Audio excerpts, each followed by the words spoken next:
Welcome to Truly Force-Free Animal Training. And today I want to talk to you about something that can be a little bit controversial sometimes among trainers, and it's board and train. I used to actually do board and train. I would have dogs stay with me for a week to a month, and I would train them every day. But what I started to find, which we're finding across the board, is that sometimes the training didn't transfer to the owner. So the dog would stay with me for a week, 2 weeks, a month, and I would get these skills put together, and that dog would be doing everything for me and be doing a great job. But then the person would come and we would do training on this is what your dog now knows. But if the owner wasn't following through, didn't follow through, practicing, didn't continue what I had started, the training would fall apart. Another thing I started to notice is sometimes I was getting people who would bring dogs and they were bringing them to me for board and train because they thought it was an obedience issue. But I would start to get to know the dog and I would find that there was actually fear and anxiety involved in the behavior problems.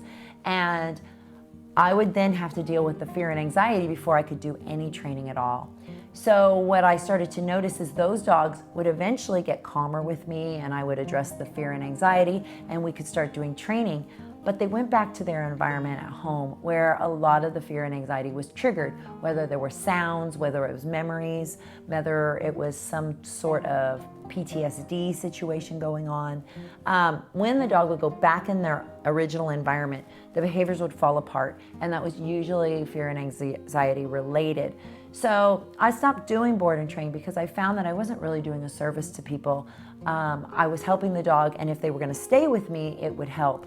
But because I was building a bond with them and it was something that was not happening with their owner, as they went home, the training would sometimes fall apart. So if you are considering board and train, you really need to think about what the problems are and how transferable will the behaviors be. And in most situations, the reason I stopped doing board and train is I find that the more effective way to train is when you work with the owner. So the owner is learning the techniques to teach the dog. And then that bond is growing, plus they're working out a new relationship and a new way to communicate together, rather than having this third person training the dog and then trying to teach the owner how to communicate with the dog. So board and train used to be something that was very, very popular, but it's really falling by the wayside and is not as effective as we once thought.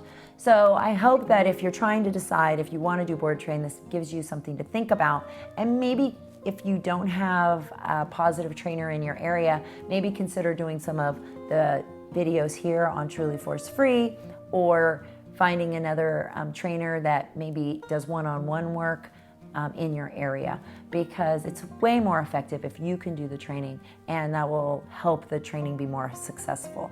So I hope this helps you understand board and train, and if you have any other questions about it, maybe this gives you some things to think about.